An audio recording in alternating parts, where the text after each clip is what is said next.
Llegamos pues al concepto central de lo que nos interesa discutir hoy, ¿no? Y sobre todo en relación al concepto de capacidad, y es la autonomía.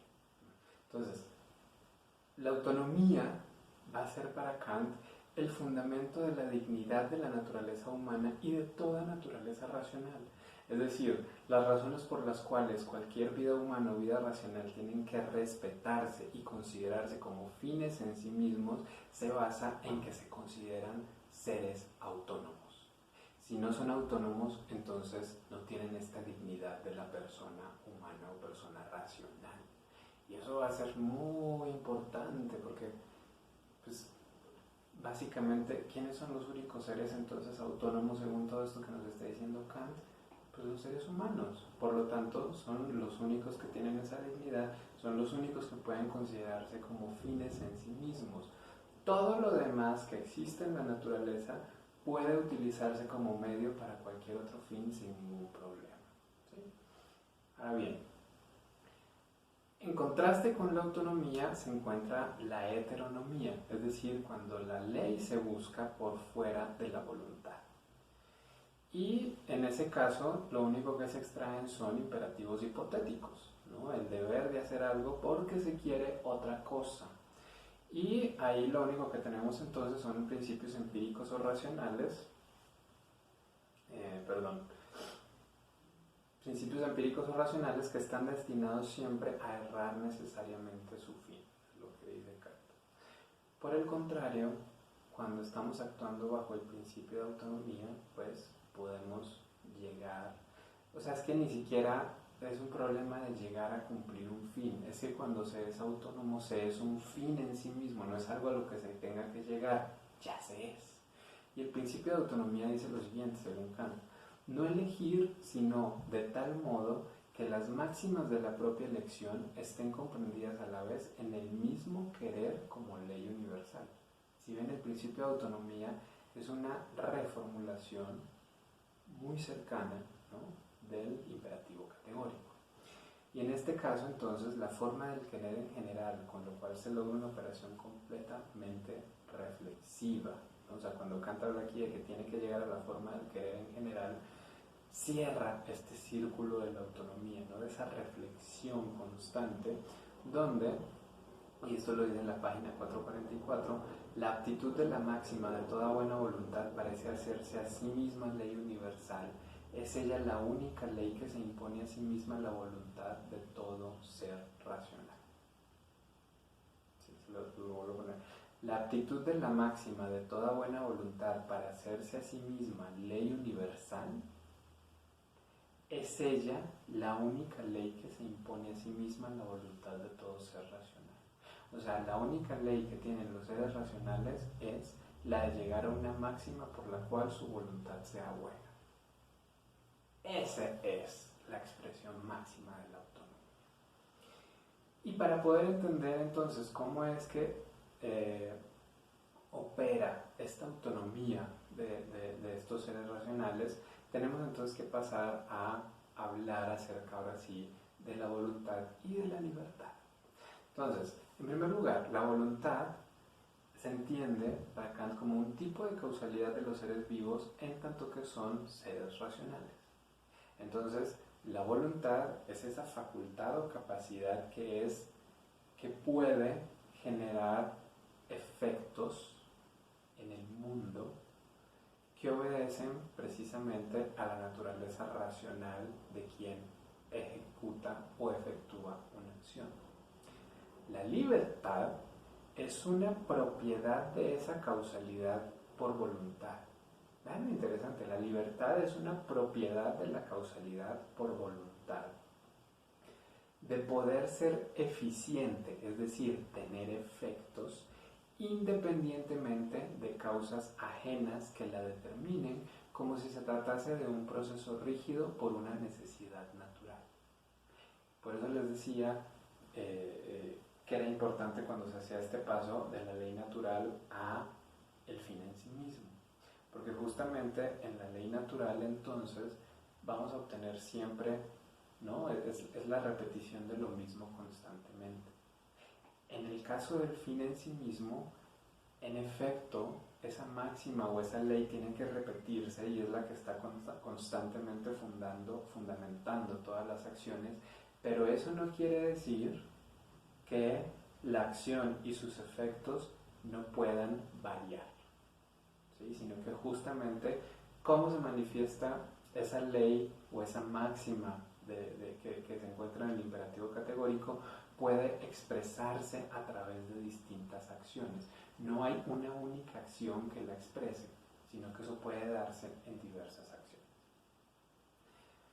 En ese sentido, la libertad entonces toma como fundamento la categoría de causalidad. Una causa tiene que ser seguida por su efecto.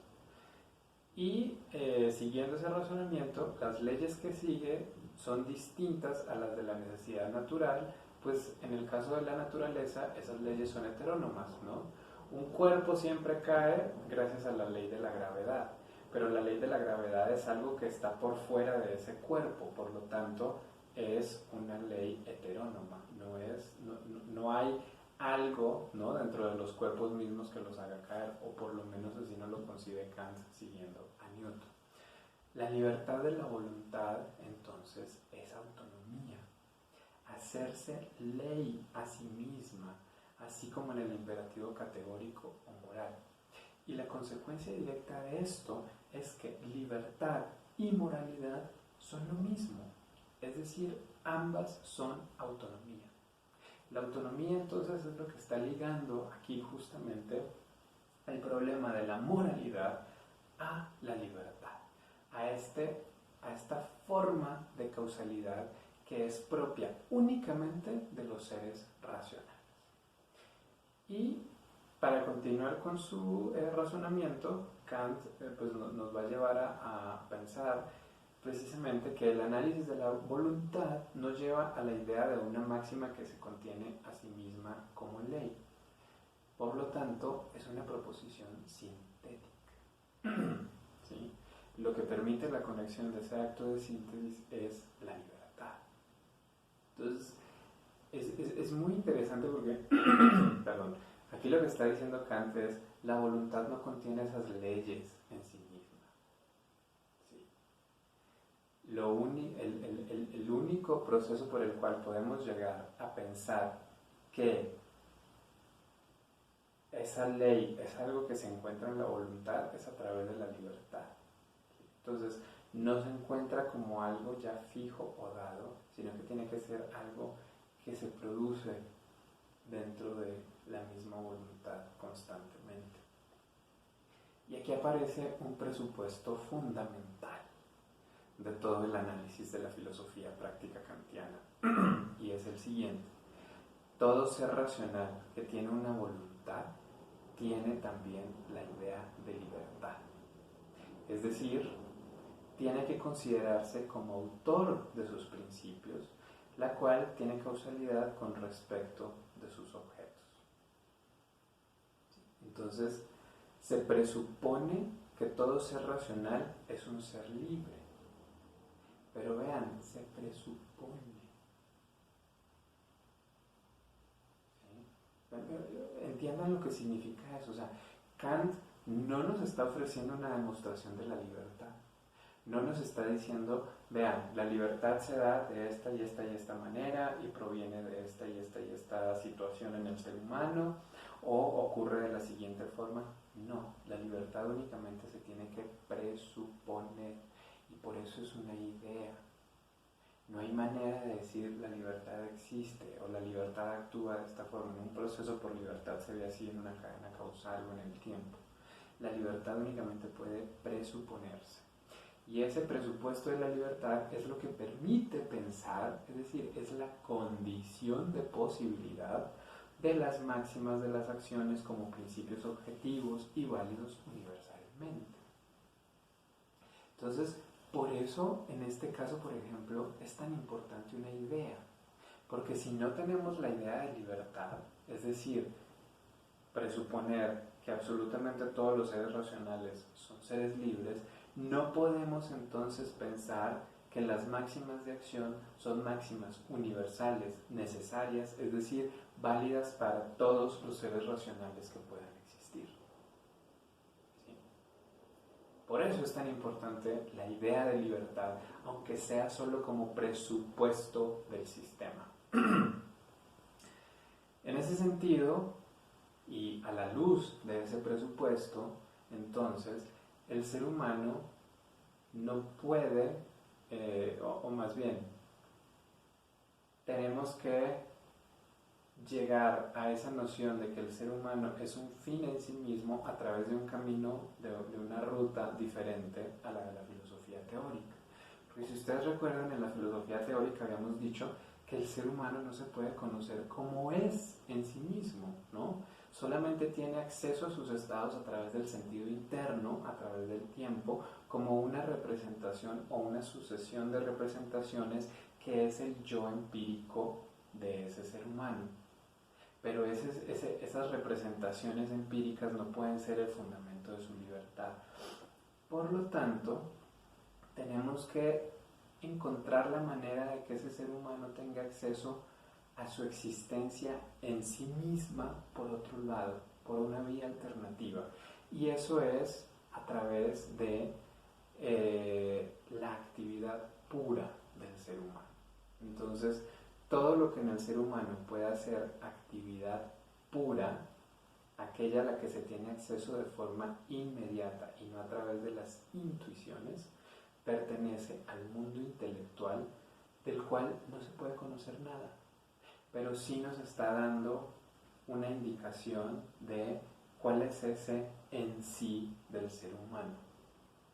¿Qué implica que el ser humano sea una cosa en sí? Que en este caso, eso quiere decir que es actividad pura.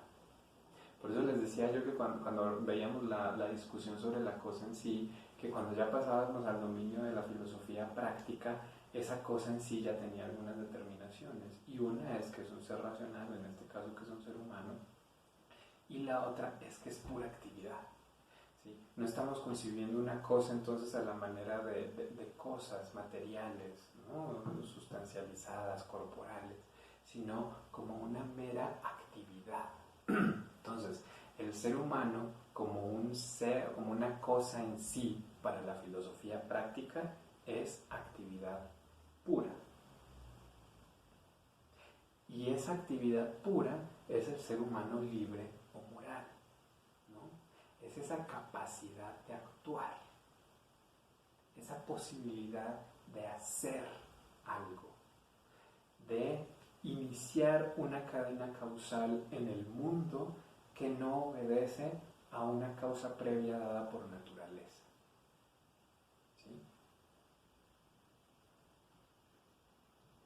Pero que puede explicarse por esas leyes naturales, ¿no? Entonces, por ejemplo, si yo dijera, estoy harto y voy a tirar esta taza, el hecho de lanzar la taza es algo que está ocurriendo por mi libertad, ¿no? Porque yo decido hacer esta acción de lanzar la taza.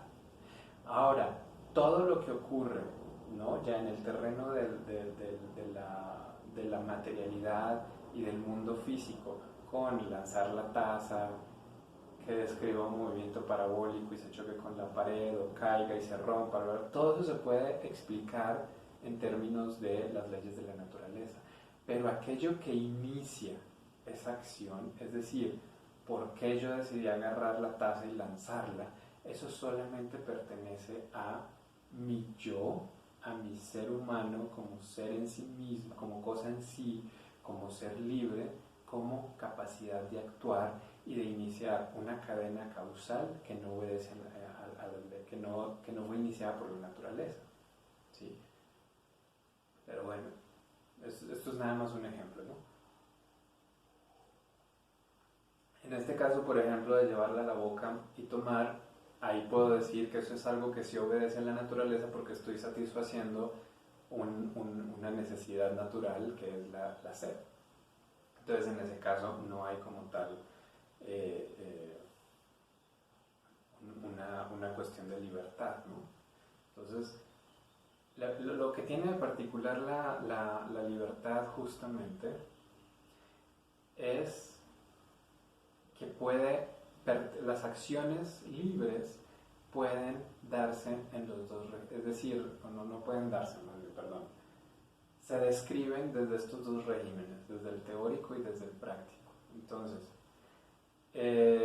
bajo leyes naturales como heteronomía, pues pertenecen también al mundo de los sentidos, entonces en efecto todo lo que yo haga se puede describir en términos de las leyes de la naturaleza, porque son cosas que se están configurando a través del tiempo y espacio y por lo tanto también de los conceptos puros del entendimiento, pero al mismo tiempo eso tiene que entenderse como un ser humano en sí que obedece a leyes morales, a su autonomía y que por lo tanto pertenece a un mundo inteligible. Entonces esa va a ser una de las particularidades de la libertad. Lo que la libertad, las acciones que la libertad inicia, también pueden ser descritas en términos de la razón teórica, ¿no? Del conocimiento de la naturaleza. Pero justamente lo que tienen, a diferencia de todos los procesos naturales, es que tienen además todo este componente donde lo que inicia esa acción obedece única y exclusivamente a la naturaleza de ese ser libre y moral. Y dice Kant lo siguiente en la página 458. El concepto de un mundo del entendimiento es, así pues, solo un punto de vista que la razón se ve constreñida a tomar fuera de los fenómenos para pensarse a sí misma como práctica. El concepto del mundo del entendimiento es algo que la razón necesita para pensarse como práctica, lo cual no sería posible si los influjos de la sensibilidad fueran determinantes para el hombre, ¿no? Entonces, era lo que veíamos la vez pasada sobre el límite. Si nos quedamos nada más desde la perspectiva del límite que da la sensibilidad, siempre nos quedaríamos ahí encerrados, ¿no? Dentro de ese límite que marca la sensibilidad, de todo aquello que nos es dado. Pero justamente porque podemos desdoblarnos y salir de esa esfera de lo sensible y hacernos, y desde fuera ver cuál es ese límite, encontramos entonces que hay todo un mundo inteligible en el cual podemos concebirnos a nosotros como seres morales y prácticos. Pero es sin embargo necesario, continúa la cita, si es que no se ha de negar al hombre la conciencia de sí mismo como inteligencia y por tanto como causa racional y activa, por razón, esto es, libremente eficiente. Entonces, por eso les decía que la distinción entre fenómeno y noúmeno es tan importante, porque solamente cuando pasamos a esa distinción desde el lado del entendimiento y entonces ya saltamos el límite desde la perspectiva de la sensibilidad y lo podemos ver desde afuera, y entonces ya nos aparece que el límite es el noúmeno, nos encontramos con todo eso que el ser humano puede ser desde la razón práctica, es decir, un ser humano que es libre, que es autónomo, que se da leyes a sí mismo, que es capaz de realizar acciones morales y que por lo tanto tiene la exigencia de que esas acciones siempre sean buenas. Todo eso debido al límite entre fenómeno y noúmeno. Pero, de nuevo, no es nada más que aparezca el límite, sino a que el límite se vea desde el lado de lo noúmeno y no nada más desde el lado del fenómeno y de la sensibilidad. Por eso es tan importante esa sección de la crítica de la razón pura, porque ahí es donde Kant se sale del dominio de lo sensible y nos dice, no, ahora parémonos aquí en lo inteligible y desde lo inteligible veamos qué está pasando ahí. Y nos encontramos entonces con que sí, en efecto, ahí está ese dominio de lo sensible, ¿no? Y ese es el dominio de la verdad. Pero tenemos todo esto. Y aquí es donde se juega la posibilidad de la acción. Aquí es donde se juega la libertad humana. Y como esa libertad está fuera del dominio de lo sensible, entonces la libertad es completamente inexplicable. Porque explicar significa reducir a principios según leyes de la naturaleza. En ese sentido, o más bien siguiendo esta idea, la libertad solamente cuenta, de nuevo, como una presuposición necesaria de la razón en un ser que tiene voluntad en cuanto facultad diferente del mero deseo, es decir, de los instintos que le vienen dados por naturaleza. En últimas, la presuposición de la libertad solo es válida para el uso práctico solamente se vale en el uso práctico de la razón. No lo mezclen con el uso teórico. ¿Sí? Esa es la importancia de la crítica. Determinar dónde es válido el uso de determinados conceptos o ideas. Entonces la libertad solamente se puede usar en el dominio de la filosofía práctica. Solamente tiene sentido para explicar la acción moral. No explicar, perdón, para dar cuenta del fundamento de la acción moral, pero nunca se puede usar para explicar algo que ocurra en el mundo teórico o en el mundo sensible o en el mundo de la naturaleza. Es necesaria la libertad para tener la convicción de que el imperativo categórico es válido y que debe ser la ley de toda acción humana. ¿Sí? Vean, entonces de nuevo, como todo eso, toda la fundamentación de la filosofía práctica recae sobre una idea a la cual solamente podemos pensar como un presupuesto del sistema. Pero justamente esa naturaleza tan peculiar de la idea es lo que hace que para Kant sea ella misma incondicionada, pues se encuentra dentro de nuestra autonomía. Es decir, nosotros ponemos ese presupuesto de libertad, pero nos guiamos también por él, ¿no? Entonces, se postula el presupuesto, pero al mismo tiempo ese presupuesto que fue postulado por la razón, por la voluntad, es el que hace que la razón y la voluntad se comporten o lleven a la realización de determinadas acciones. Entonces, se regresa sobre sí mismo, es autónomo y por eso puede ser el fundamento de